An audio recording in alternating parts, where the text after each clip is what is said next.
Good evening, everyone. And thank you all so much for coming.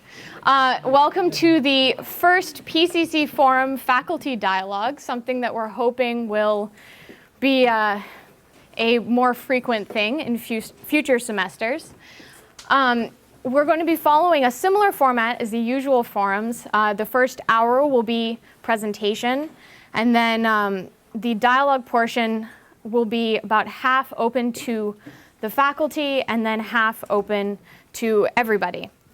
So I would first like to welcome the faculty who will be participating in the dialogue, PCC faculty Robert McDermott and Brian Swim, and philosophy and religion faculty Jacob Sherman. And I'd also like to welcome the president of CIS, Joseph Sobiondo.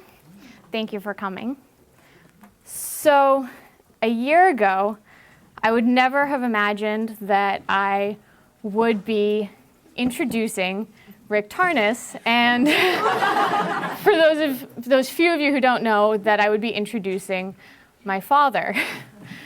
And I guess this gives me an opportunity to explain what he does better than I've had the opportunity in the past. You know, when you're in high school and someone says, "What does your father do?" You're like, "Astrologer."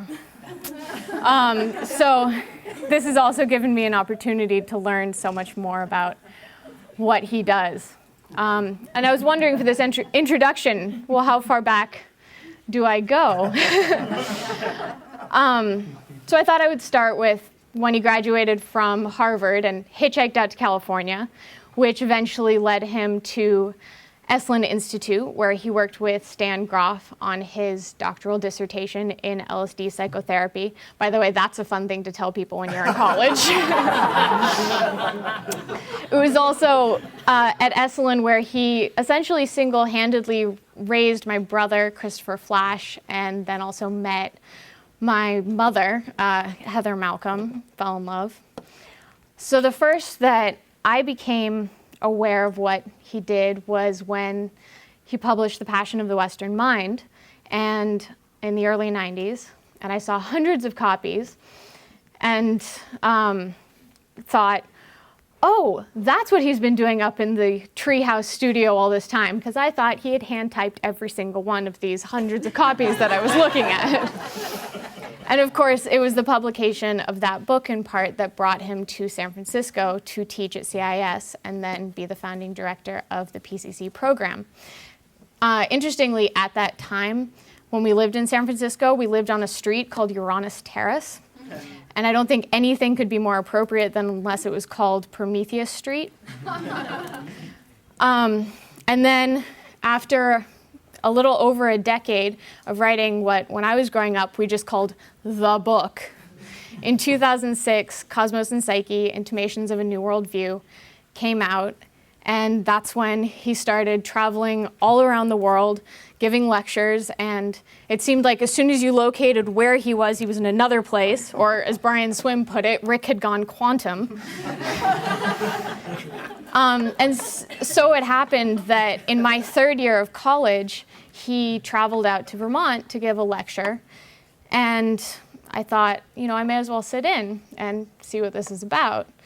And I was sitting there in the middle of this auditorium, surrounded by people I didn't know, and listening to what he was saying and realizing that the questions that I had been struggling with in college, that I realized the answers to many of those questions were much, much closer to home than I had ever realized.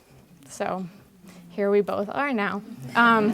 Okay, with that, I'd like to turn it over to my father, Rick Tarnas.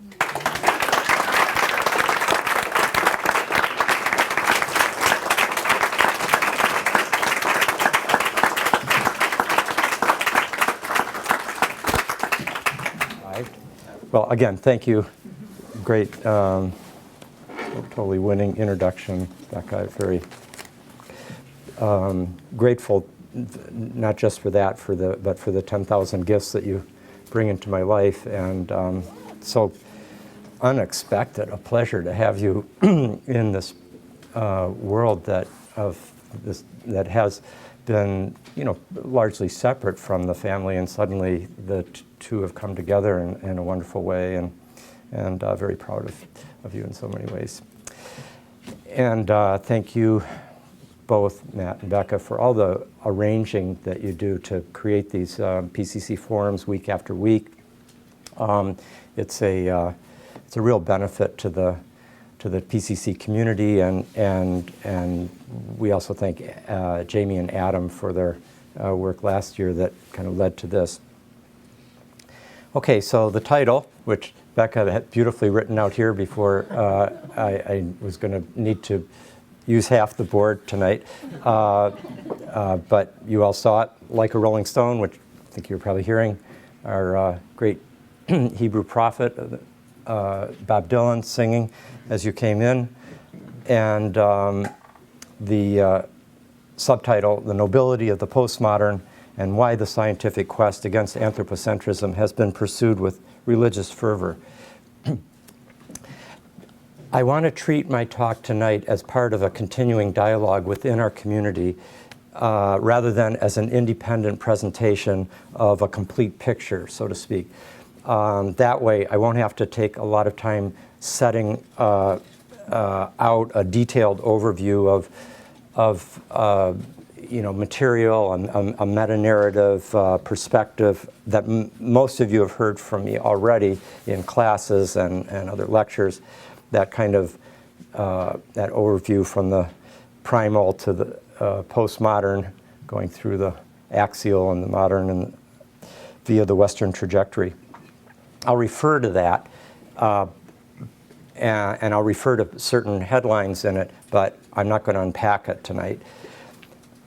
So I first want to draw attention to, in terms of our timing tonight, we talked about basically, I do like about an hour to an hour and 10 minutes, and then the rest of the 2 hours would go to first responses and dialogue with my esteemed colleagues, Jake and Brian and Robert, and Joe, if he cares to as well, and then to everybody else that would have something to offer. Am I loud enough back there, Richard? Can you hear me okay? Okay, good. So I first want to draw attention to a certain common motif that we find in an immense range of intellectual developments, scientific and philosophical developments, and kind of summational statements that you hear prominent thinkers, scientists, philosophers, public intellectuals making in the past century or so. Then I'd like to provide a larger context that would try to make sense of that common motif, of that commonality, because as you'll see, this commonality has a lot of paradox built into it, a lot of almost self-contradiction. And this larger context would take a narrative form, as I think contexts almost always need to. You move towards a narrative frame of reference, which in some sense, and particularly in this one tonight, has a mythic quality. You okay, Jed? Good. Mythic as well as a theoretical, analytical form. Then I want to see how these developments and this kind of meta-narrative I propose fit into certain important themes in my colleagues' work and thinking. And then finally a thought about what might be emerging on the horizon and where we might be headed. So I talked about the paradoxes that I want to keep in mind throughout this talk. Certain fundamental questions that hold this paradox. One, like why the most intellectually confident mindset in history, the modern, would take such pleasure in and be so absorbed in basically a kind of systematic takedown of the human being. Metaphysically, cosmologically, ontologically, de-anthropocentric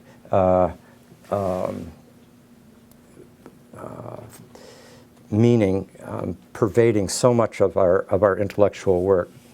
And secondly, why the carrier of this de-anthropocentric project, modern rationality, seems in certain crucial respects so much more anthropocentric and separatist than any primal, tribal, indigenous sensibility. Interesting paradox. For example, I will argue that anthropocentric we need to distinguish from geocentric. It's two different things, even though they usually conflate those when they're talking about the superiority of the modern mind, modern cosmology. But it's not so simple. And thirdly, third question and paradox, why the modern mind and the modern self, which is so intrinsic to who each of us is, and so intrinsic to our entire civilization, and so precious to us.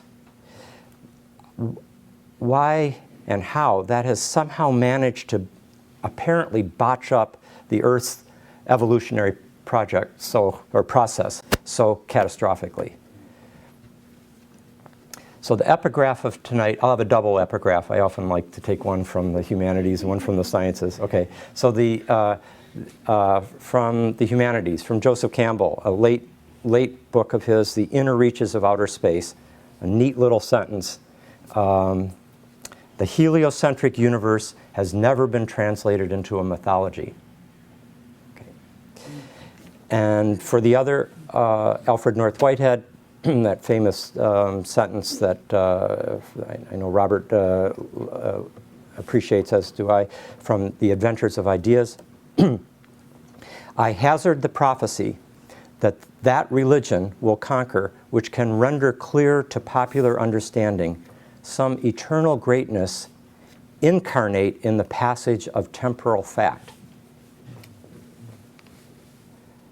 I hazard the prophecy that religion will conquer which can render clear to popular understanding some eternal greatness incarnate in the passage of temporal fact.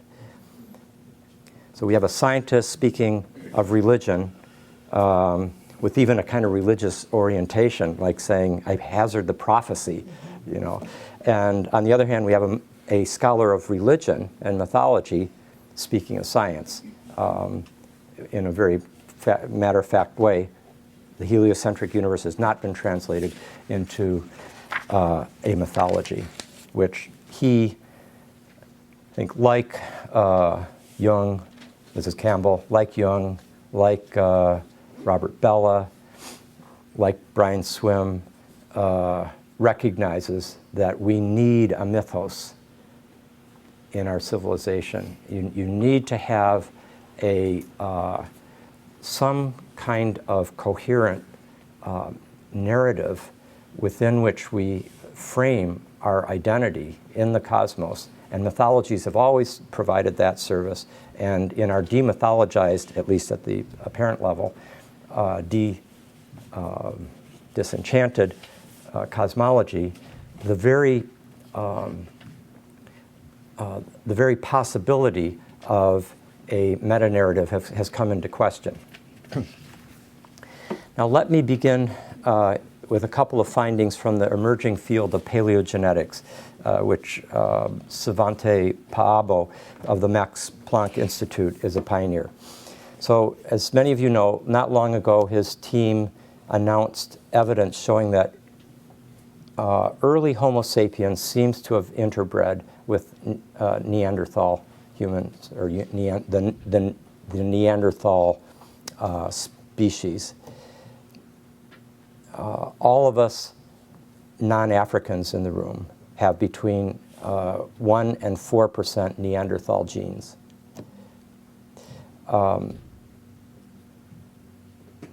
Another proto-human species with which Homo sapiens seems to have interbred is what they're calling the Denisovans. They're discovered this in Siberia with New Guinea descendants today. And Homo sapiens, early Homo sapiens, also coexisted with Homo floresiensis. This is the hobbit kind of hominids that were that species that was found on the Indonesian island of Flores in 2004. And what Svante Paabo points out about both this interbreeding and the coexistence of these multiple species of hominids which are closer to us or in between the chimpanzee and Homo sapiens, is that if you're living for thousands of generations with other forms of hominid species that are in this kind of middle ground or mediating place, there's not that sharp distinction that we carry today between human beings and the rest of the animal kingdom, or what are often called animals, as if we're not. And we certainly see this in tribal, by the way, of course, in tribal indigenous cultures whose rituals and mythologies carry a tremendous sense of interconnection with animal and other forms of nature to the point of becoming them in ritual very vividly, experiencing them as divinities, and so forth. And not only animals, but mountains and other forms of plants and other forms of nature's other forms of nature. Yet there's a difference in what our genetic record shows. As close as we are, Neanderthals and Homo erectus and other early hominid species did not do what Homo sapiens did in venturing into landless sea insanely, as Paabo put it, to Australia, for example. This is Elizabeth Kolbert, the fine New Yorker writer who's done so much excellent championing of a ecologically aware perspective in the community of people who read the New Yorker, which is a fairly substantial and influential one. From the archaeological record, it's inferred that Neanderthals evolved in Europe or Western Asia and spread out from there, stopping when they reached water or some other significant obstacle. During the Ice Ages, sea levels were a lot lower than they are now, so there was no English Channel to cross. This is one of the most basic ways modern humans differ from Neanderthals, and in Paabo's view, also one of the most intriguing. By about 45,000 years ago, modern humans had already reached Australia, a journey that even in mid-ice age meant crossing open water.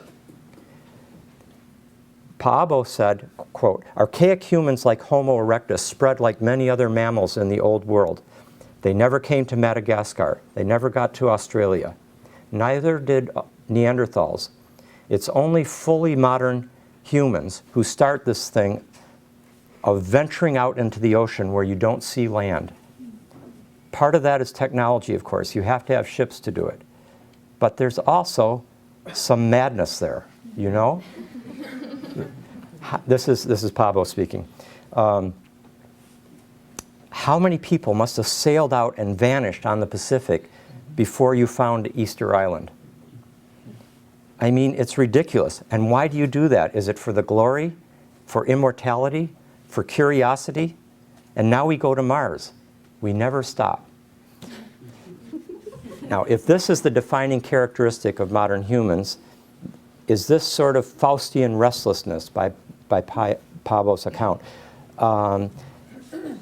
There must be some sort of Faustian gene, and several times he said that it should be possible to identify a basis in our DNA, comparing it to Neanderthal, for this madness.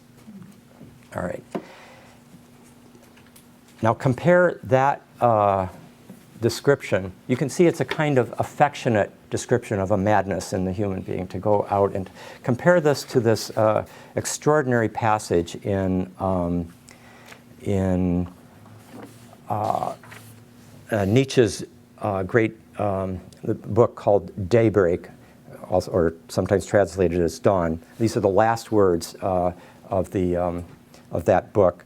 This is we aeronauts of the spirit, all those brave birds which fly out into the distance, into the farthest distance, it is certain somewhere or other they will be unable to go on and will perch down on a mast or a bare cliff face, and they will even be thankful for this miserable accommodation.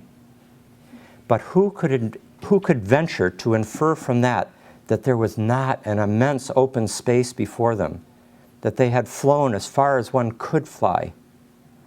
All our great teachers and predecessors have at last come to a stop.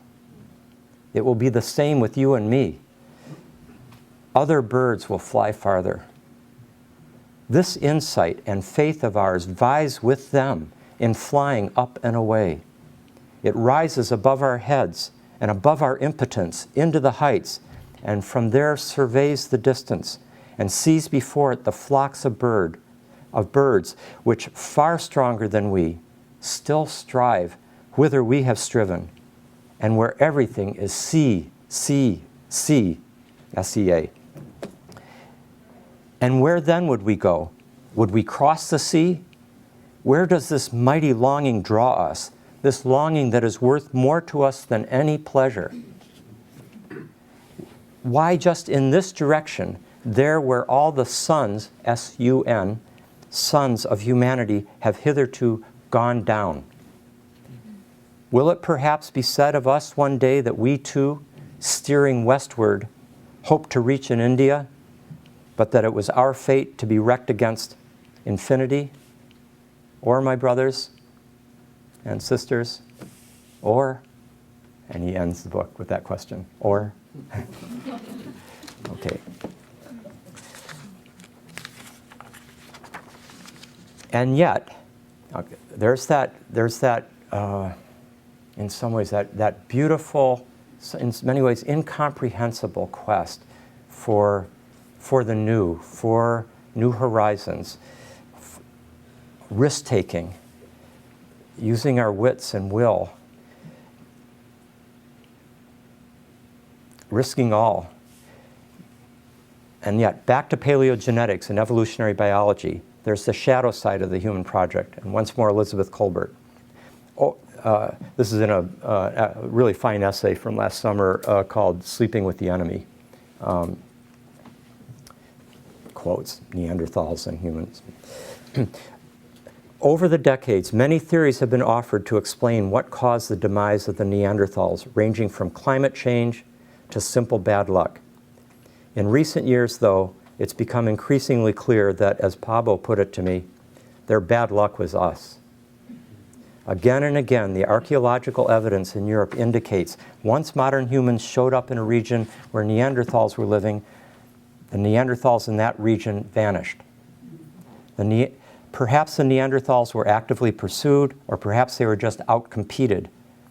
Their bad luck, quote, is presumably the same misfortune that the hobbits and the Denisovans encountered, and similar to the tragedy suffered by the giant marsupials that once browsed Australia, and the varied megafauna that used to inhabit North America, and the moas that lived in New Zealand. And it's precisely the same bad luck that has brought so many species, including every one of the great apes, to the edge of oblivion today. As Jean-Jacques Hublin, the director of the Institute for Evolutionary Anthropology's Department of Human Evolution, said, "To me, the mystery is not the extinction of the Neanderthals. It's what makes modern humans such a successful group that they've been replacing not just the Neanderthals, but everything. We don't have much evidence that the Neanderthals or other archaic humans ever led to an extinction of a species of mammal or anything else. For modern humans, there are hundreds of examples, and we do it very well." That's the dark shadow of the human project. And then that beautiful sentence from Aldo Leopold: when one species mourns the death of another species, something new has occurred under the sun. And that's also the great paradox of the human condition. So we see in just these kind of recent forms of bits of data from contemporary science and thoughtful people reflecting on their implications. Both the shadow of the human project and this kind of dethroning of the human being from its transcendent uniqueness, its kind of spiritual privilege, separate from the rest of all of nature and the earth, and now it is seen so deeply as embedded on the killing floor and in the great mystery of the earth's evolution. Both of these themes, the shadow of the human project and dethroning the human's transcendent uniqueness, or claims to that, are summarized in Richard Dawkins' description that we are survival machines, robot vehicles blindly programmed to preserve the selfish molecules known as genes.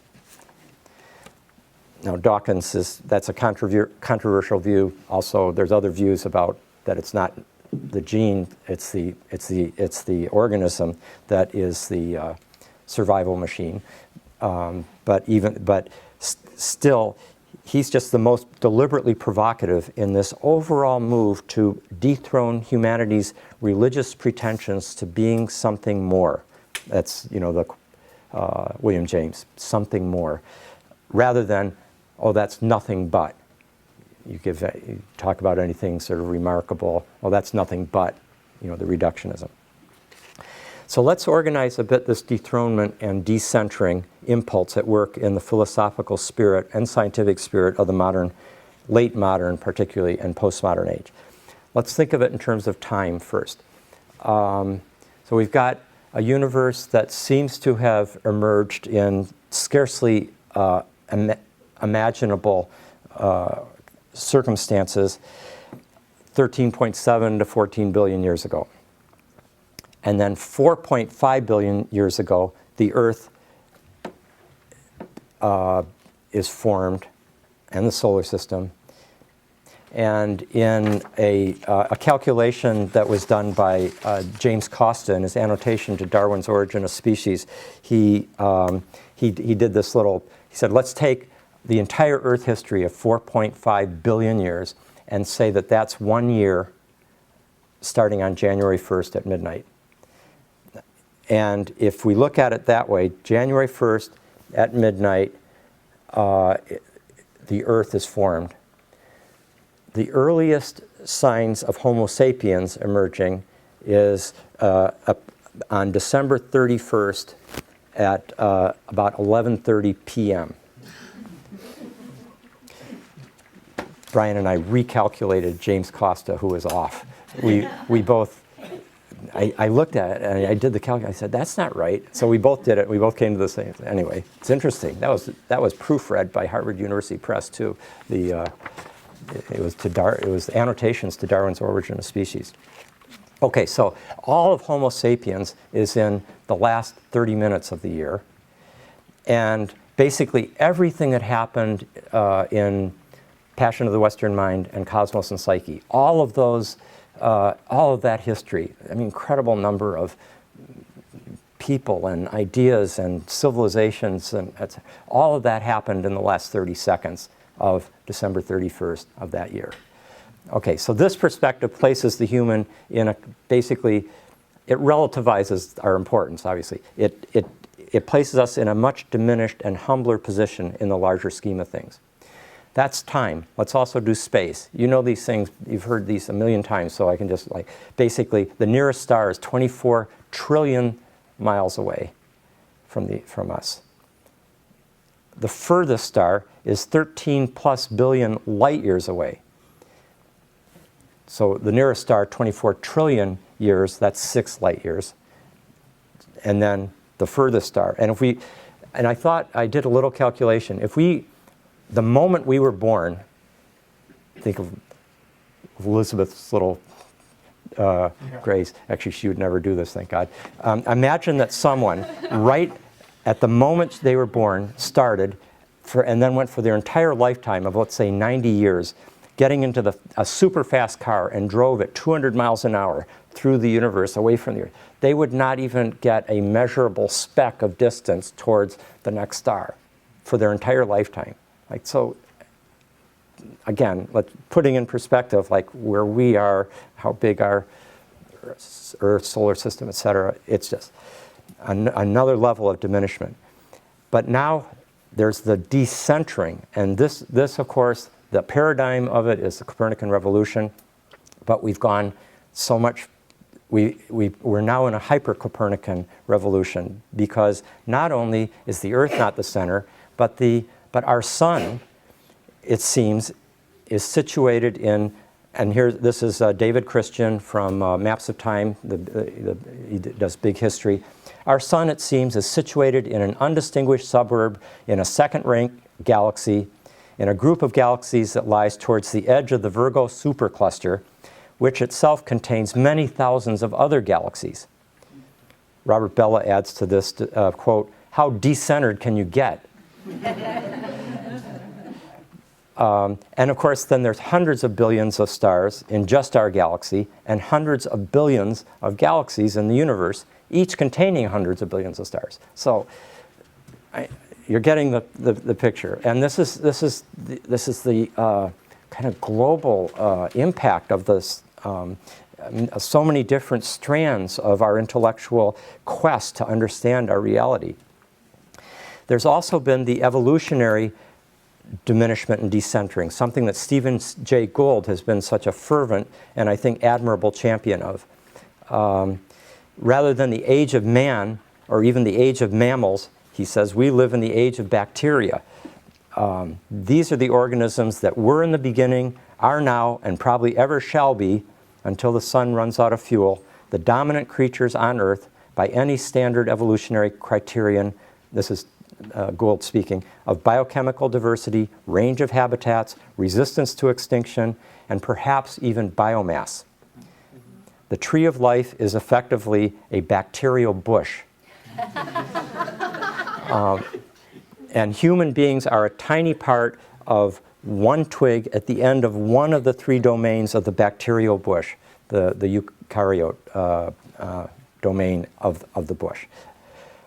And then he points out, and I think this is a really, this is a very important part of the evolutionary decentering that's happened since Darwin, because this is past Darwin. Darwin obviously makes the big move, equivalent to Copernicus in cosmology. Darwin does in biology, by essentially revealing that the human being is not the privileged divine center of creation.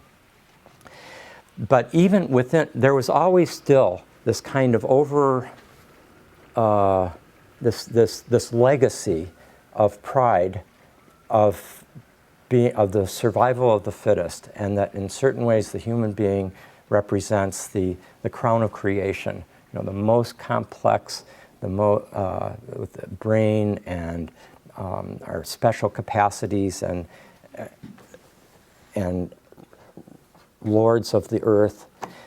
And Stephen Jay Gould points out that the Cretaceous Tertiary extinction event, the one 65 million years ago, is a watershed moment in this respect.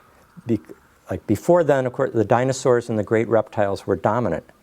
Only afterwards did mammals really start to flourish and eventually dominate. They were like barely scurrying around the feet of the great dinosaurs.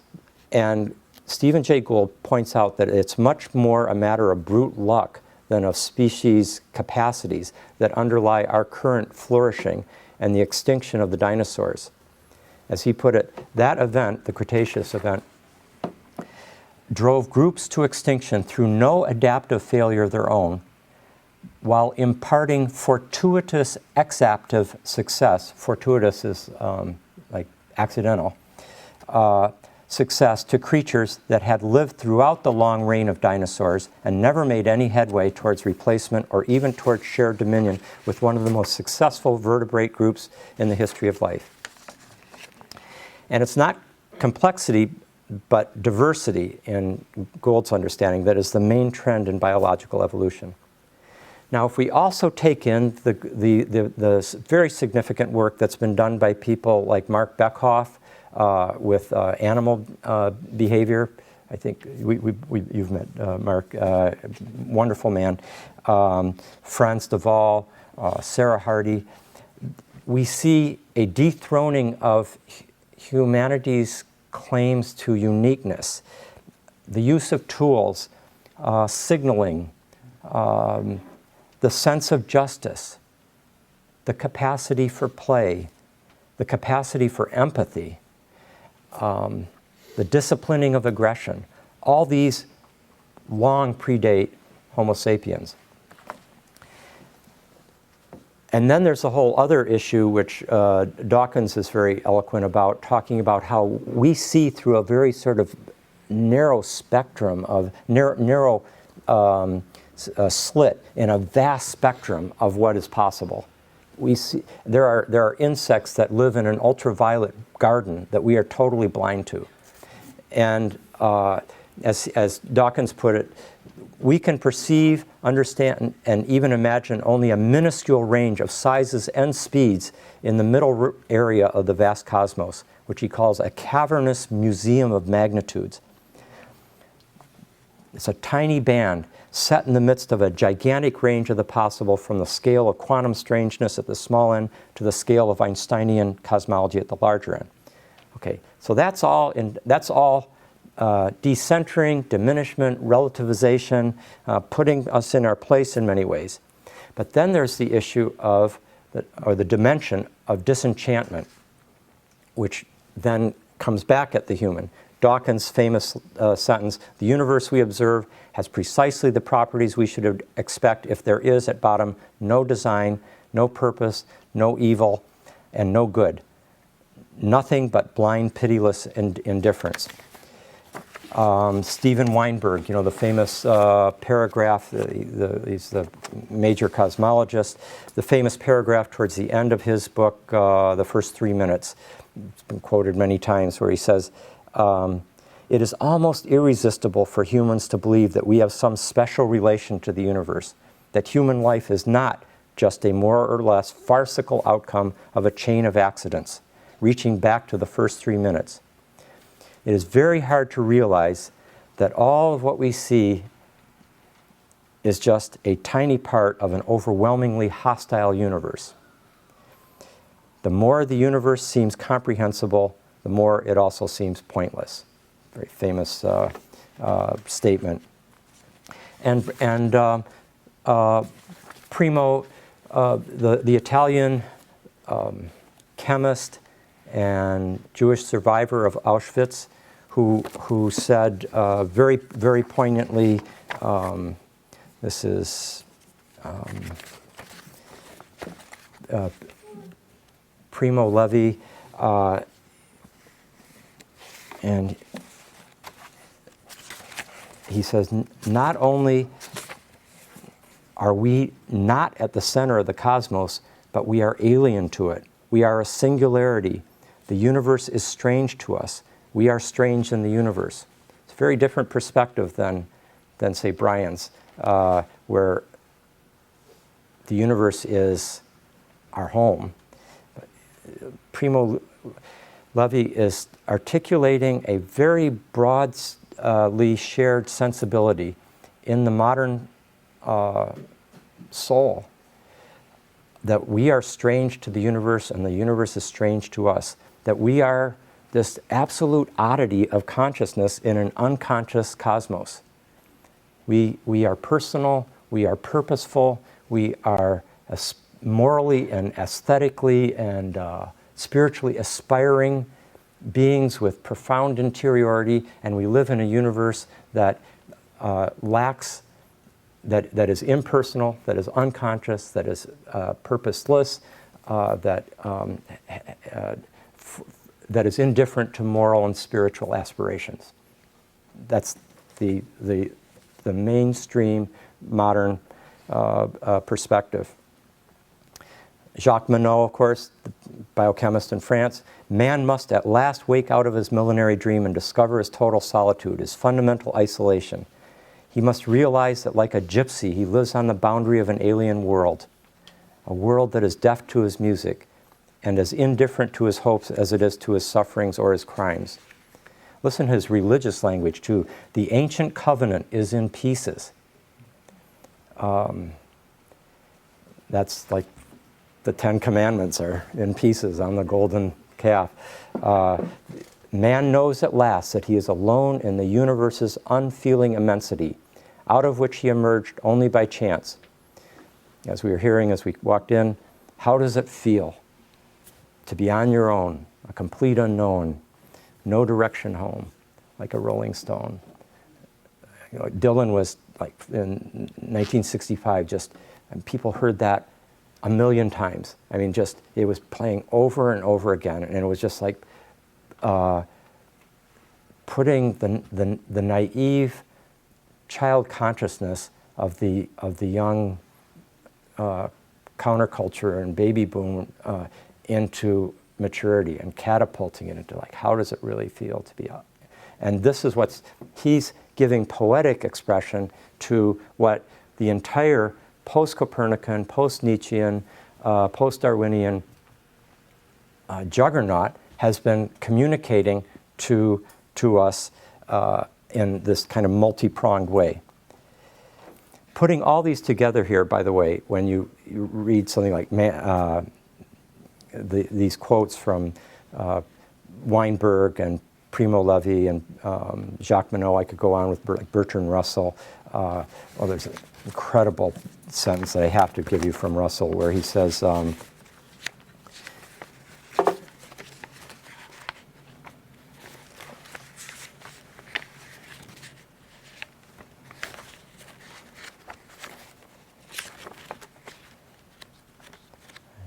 here. Well,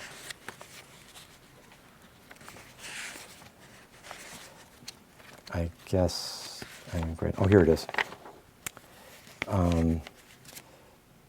So he's talking about all the inspiration, all the noonday brightness of human genius. All the labors of the ages are destined to extinction in the vast death of the solar system, and the whole temple of man's achievement, capital M, must inevitably be buried beneath the debris of a universe in ruins. This is from his essay, A Free Man's Worship. And he actually, what I'm looking for is this extraordinary final sentence that he adds to this about here it is. A strange mystery. How in such an alien and inhuman world can so powerless a creature as man, capital M, see, man becomes capitalized when God dies, right? The capital letter carries the numinous magnitude, and when, after Nietzsche's death of God, from then, like that, then the use of the capitalizing of man becomes much more frequent. Can so powerless a creature as man preserve his aspirations?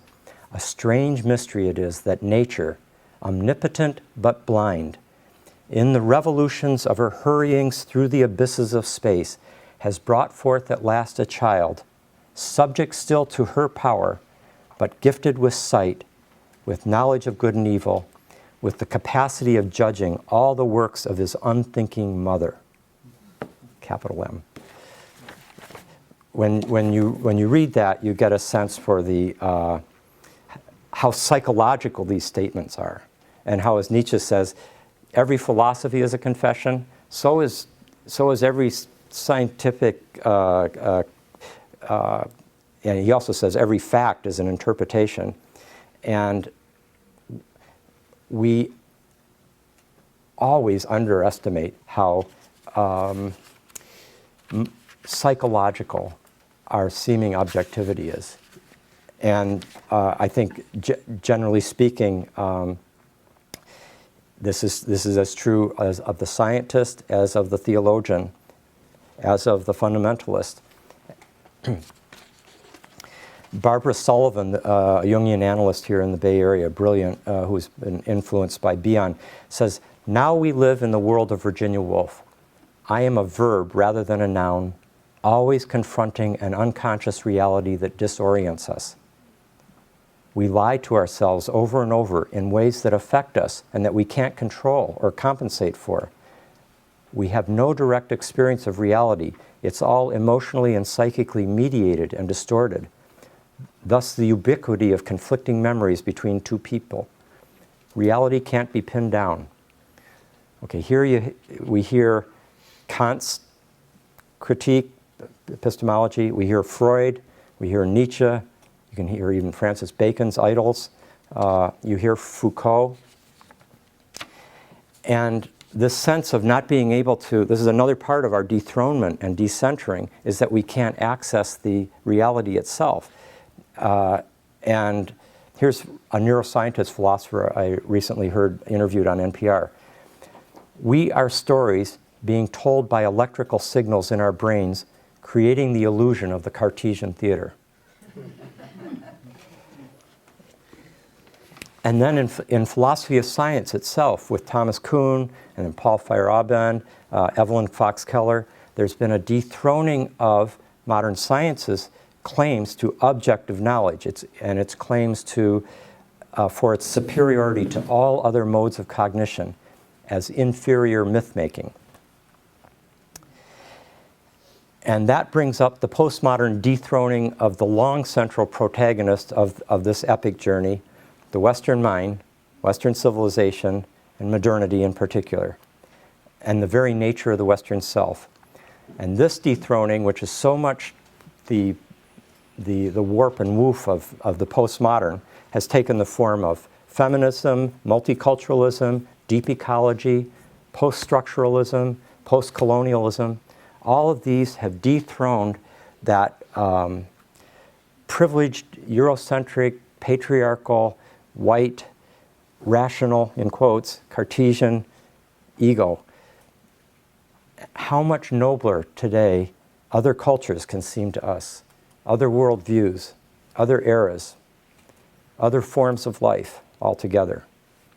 And you see this carried in symbolic fictional form in the massed stories that we tell to ourselves that are compelling on for example, on television. If you take some of the most popular, dramatically compelling programs of recent years, like take Mad Men and The Sopranos, Friday Night Lights, and even Downton Abbey. In all of these very popular, compelling programs watched by millions, the collective psyche is telling itself a story, a single narrative in multiple inflections. It's the dying of the solar masculine hero, the fall of the old king. You could say it's a kind of still emerging mythos.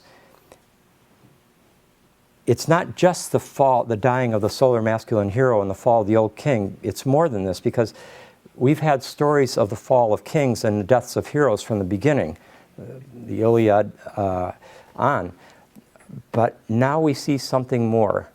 It's the dying of the entire metastructure that's been holding the king. It's a destabilizing of that social, psychological, philosophical, and spiritual metastructure that supported the old kings and heroes. It's not just anymore, the king is dead, long live the king.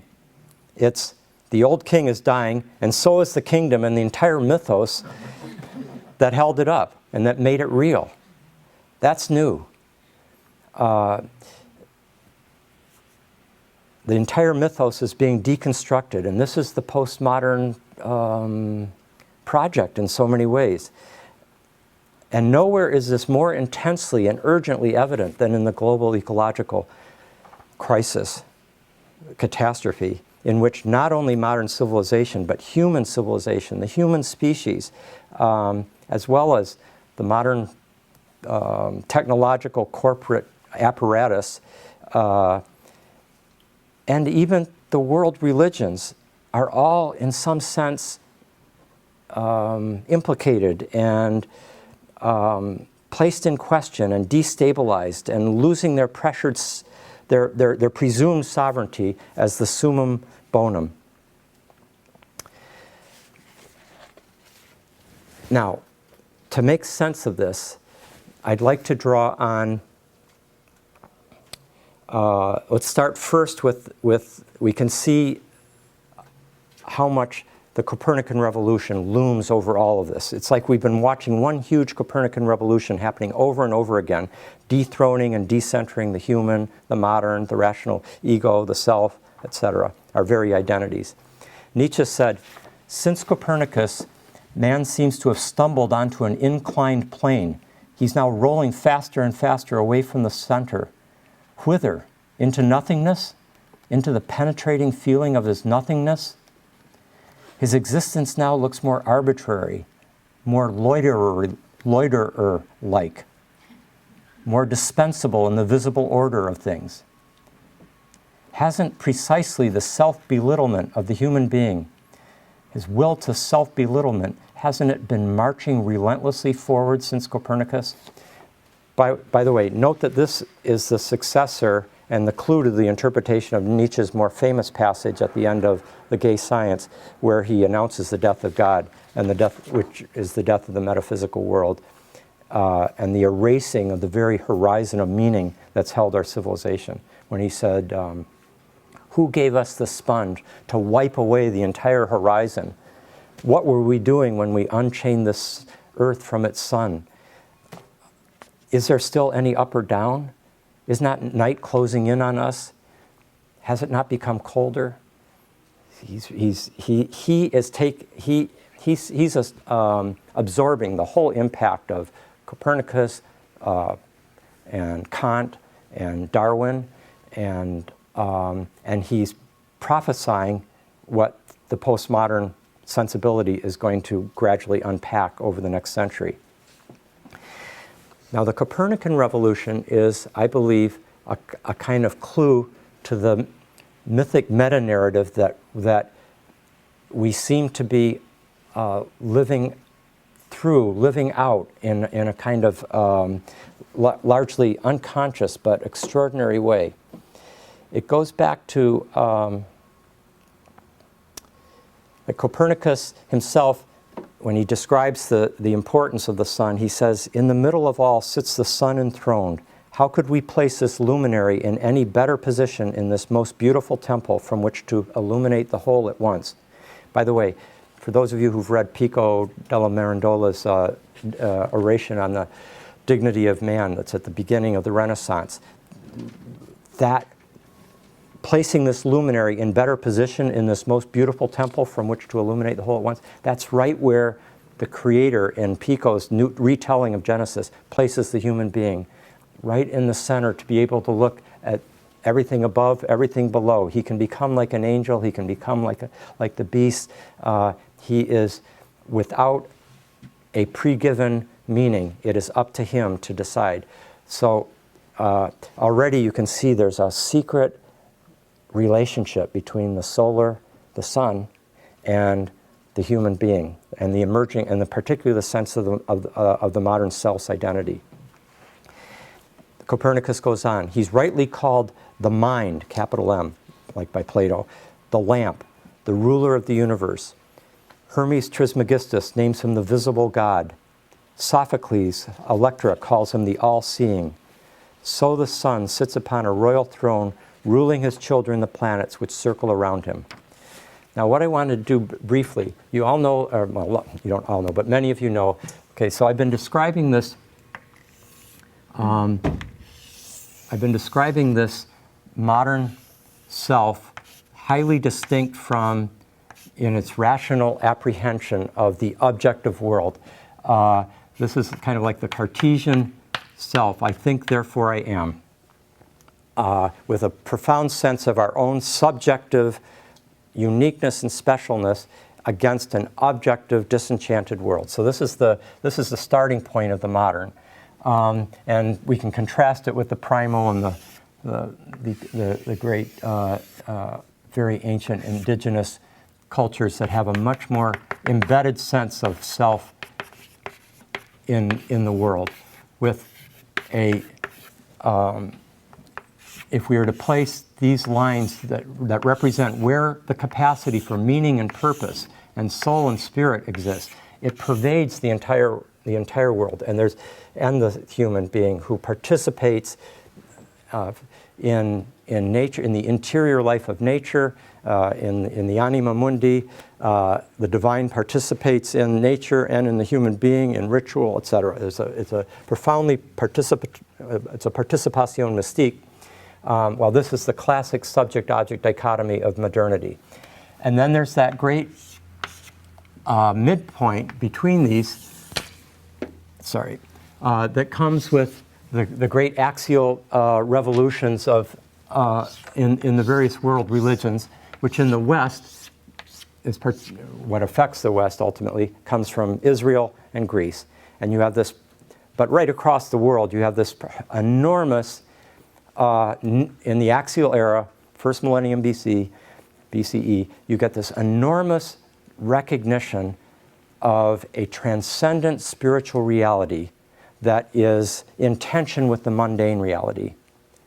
And so you have, in a sense, like gradually as these, I mean, this is like God creates the world and is superior to the world and separate from it. Or Plato's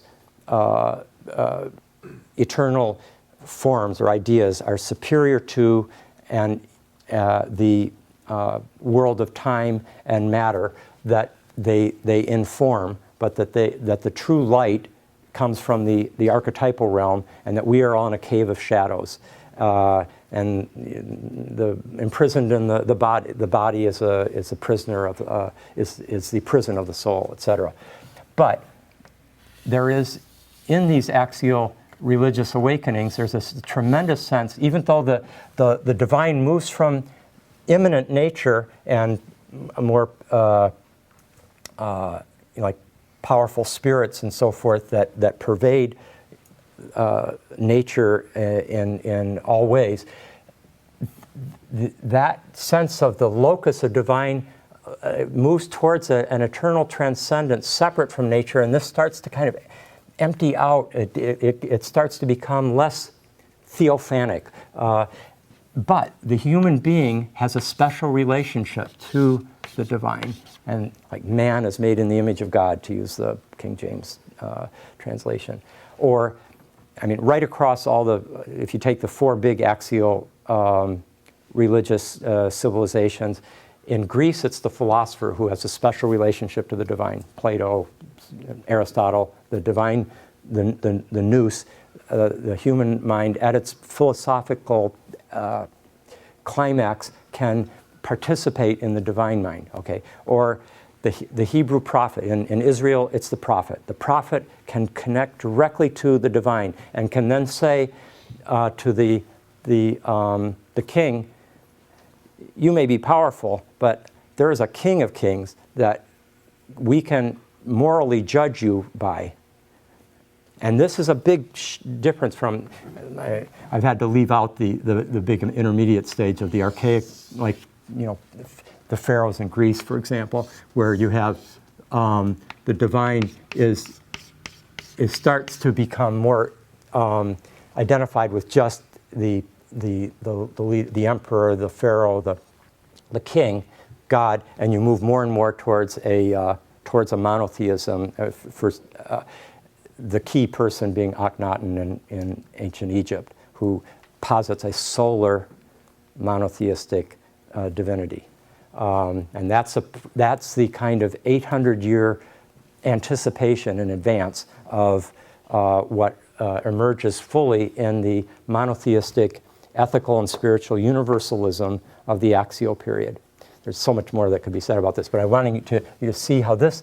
Then when the Copernican Revolution happens in a totally Christian culture, you have right there in like 1500, you have in a very brief time, that generation on each side of 1500, you've got the Copernican Revolution, you've got Martin Luther and the Protestant Reformation, you've got Leonardo, Michelangelo, Raphael, and the incredible divine kind of creativity coming through them. But you've got the global explorations and conquests happening, and the planetary era opening up, as Morin and Sean Kelly put it, and the spread of literacy, unprecedented with the printing press, all in a very, very short period, when at that moment Copernicus gets the insight that it's the sun that's moving. And you know that God touching Adam on the Sistine Chapel ceiling that Michelangelo painted. I mean, that's the moment of like a kind of descent of the logo, of the solar logos, into the human being, and they felt. You can tell that the great scientific revolutionaries, the Copernican revolutionaries in particular, totally felt this kind of illumination coming from the transcendent divine. And here's Kepler's absolutely extraordinary description of his own. This is right as he had finished announcing his discovery of the third law of planetary motion. And he's the key figure in the Copernican Revolution. Newton, Galileo are hugely important, but Kepler is the one who does it. Now since the dawn, 18 months ago, listen to the solar imagery, since the broad daylight 3 months ago, and since a few days ago when the full sun illuminated my wonderful speculations, nothing holds me back. I yield freely to the sacred frenzy. I dare frankly to confess that I have stolen the golden vessels of the Egyptians to build a tabernacle for my God far from the bounds of Egypt. See how he's using religious imagery from like the Hebrew style and the Egyptian mathematics, and he said, if you pardon me, I shall rejoice. If you reproach me, I shall endure. The die is cast, and I am writing the book. To be read either now or by posterity, it matters not. It can wait a century for a reader, as God himself has waited 6,000 years for a witness. So people didn't, there was only like a handful of people that believed the Copernican, the heliocentric theory was real at that point. But the sense of confident certainty as that's coming in. And by the way, a side note, but that great cosmological revolution that sets in motion all the other revolutions that, the scientific revolution and all the other things that we've been talking about tonight, that was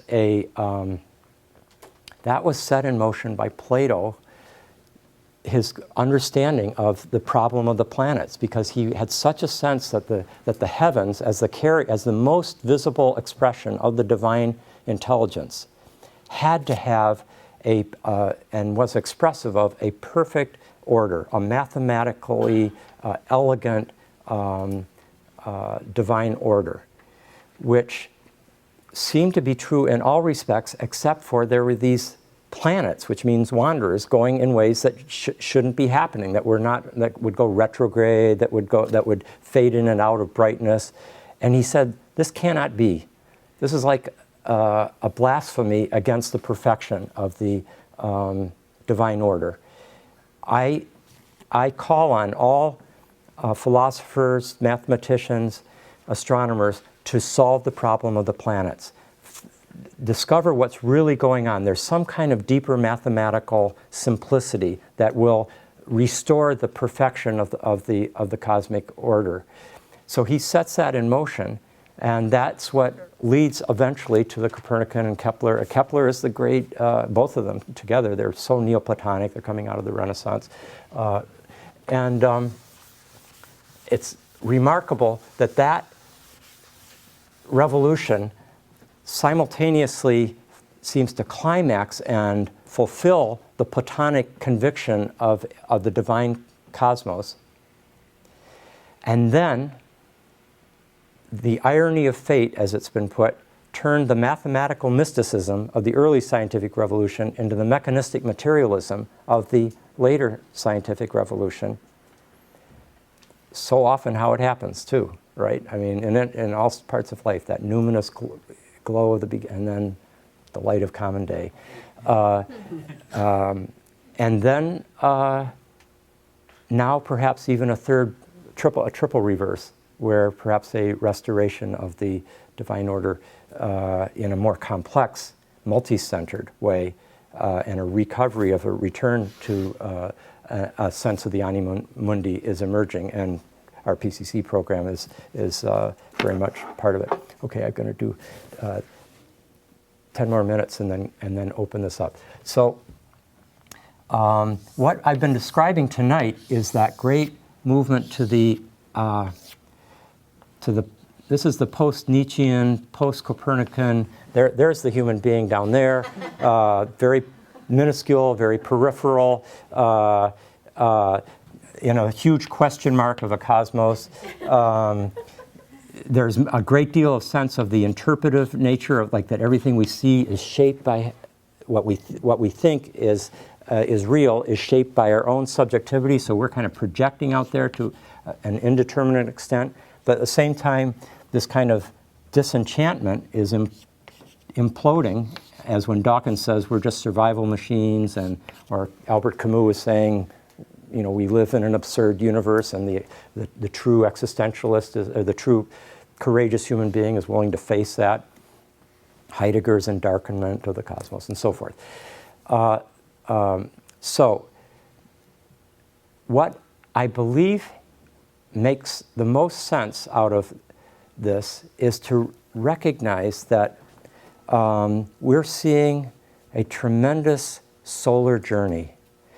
When the Copernican Revolution happened, the reason that tremendous confidence of the modern mind, it was so robust, and it understood reality in a way that no culture ever had before. They were so confident of that.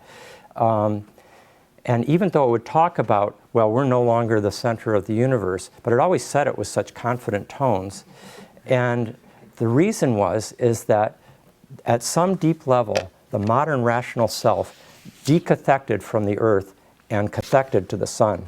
It identified with the solar logos that brilliantly was shining its light on the whole world, the whole universe, to illuminate it. And it transcends the earth, it transcends the body, it transcends the physical world. The human mind is like, it's the divine, brilliant solar logos has come in. And there was this background.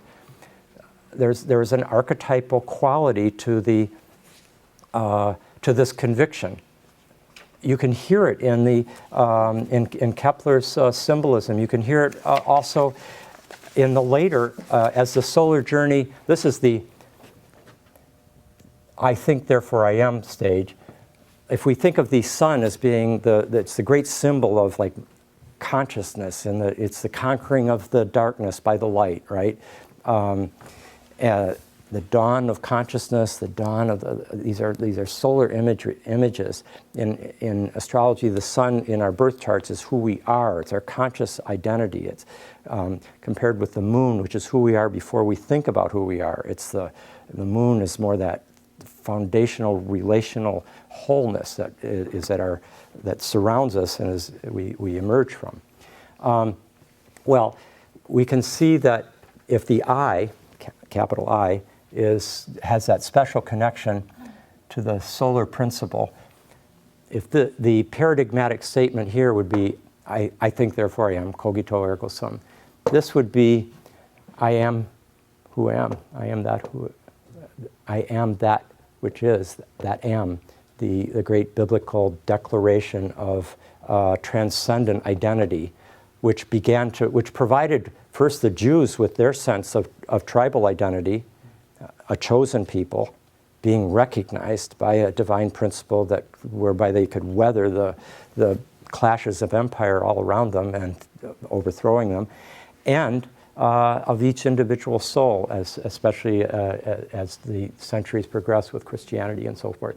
The I am, the I think, therefore I am. I was thinking the great symbol of this for an I statement, Calvin and Hobbes.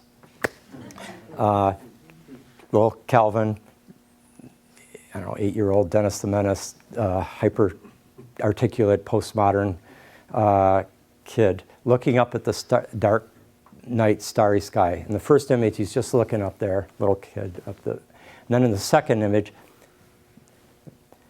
I'm significant, big letters, I'm significant. Then in the third image, he doesn't say anything, starry cosmos, of course, doesn't say anything. And then in the fourth image, in tiny letters, he says, screamed the dust speck. And there you get the postmodern, both the diminishment and the claim of significance. I'm significant, like the carrier of signifying in the whole universe is me. I'm significant, but he's also ironic. He's seeing through it. And that's the postmodern that comes out of the solar development. Because when the Copernican Revolution allows us to jump out of the apparent and as the Jungian Edinger has put it, it allows us to disidentify with our subjectivity. Copernicus had to get off the Earth somehow to be able to see that the Earth was moving, conceptually, imaginatively. And that's what happens every time we get out of ourselves and see through our complexes, for example. That's why depth psychology is so much coming out of the Copernican Revolution, and Kant comes out of it. That's why Jung would always say critical philosophy is the mother of depth psychology. I've been talking about this long solar development as an increasing, first an empowerment, an ascent, then this tremendous download of the solar logos at the dawn of modernity, and then the sun is no longer the center; it becomes a dying star. Our Homo sapiens is just another dying species. The human self, and we move into a realm that confronts mortality, a crisis of meaning, a deconstruction of our old identity. And this brings in the other great symbol. And the key point that I want to make tonight is, in agreement with Jung and Karl Karenyi, the great mythologist, when they say, in the symbol, the world itself is speaking. In the symbol, the world itself is speaking. And I would even say more, in the symbol, the world, the symbol is speaking. And I particularly want to call to your mind the great solar lunar mystery. I mean, we have all been living as a species, all of our existence, with the great mystery of the sun and the moon. Day after day, night after night, they are the same apparent magnitude to us. And one is the ruler of the day, and one is the ruler of the night. And we have been very much identified from the beginning of our civilization with let there be light, and the solar logos of Plato, and the Christ as the solar logos, and the Copernican Revolution, and the Enlightenment, and all these powerful solar identifications, which has been, the sun is a solar hero. It's a hero in our soul that has carried us in this restless quest to go. But the sun casts a shadow. That great light casts a shadow, and it also eclipses itself from the whole. When the moon is out at night, we see many stars, not just the one, many realities, many truths, many lights. You also see into deep space. You basically see the whole. Under the sun's day empire, this is why when Nietzsche says the world is deep, deeper than day can comprehend, because the world is made of day and night, the solar and the lunar. The moon is the great symbol of the whole. It's the symbol of the many. The sun is the symbol of the one and the part. And the sun has gone on this amazing heroic journey, and we seem to be, I believe, in a kind of great eye of the needle transformational moment, a descent and transformation, where the solar principle that we have taken into the night sea journey is now undergoing within us, as Brian has put it at the end of his wonderful book with Mary Evelyn, The Journey of the Universe, a dark night. And that dark night is what initiatory transformations require. There has to be a deconstruction of the old identity. And this is the nobility of the postmodern. It has taken this amazing differentiation and empowerment, and is now, it is then served with almost religious intensity in the sciences and the social sciences and philosophy and reflective people everywhere, a kind of a descent, a deconstruction from that on every level that I've been talking about. And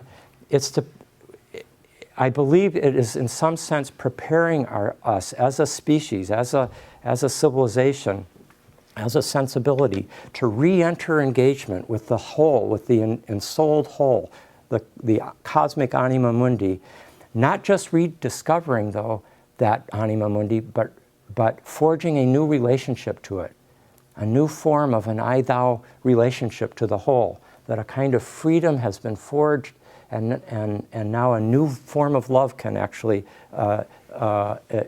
emerge because of this painstaking differentiation. But it will require a huge encounter with our own shadow, a grieving for what has been lost, for what we have, for the suffering that we have caused, and a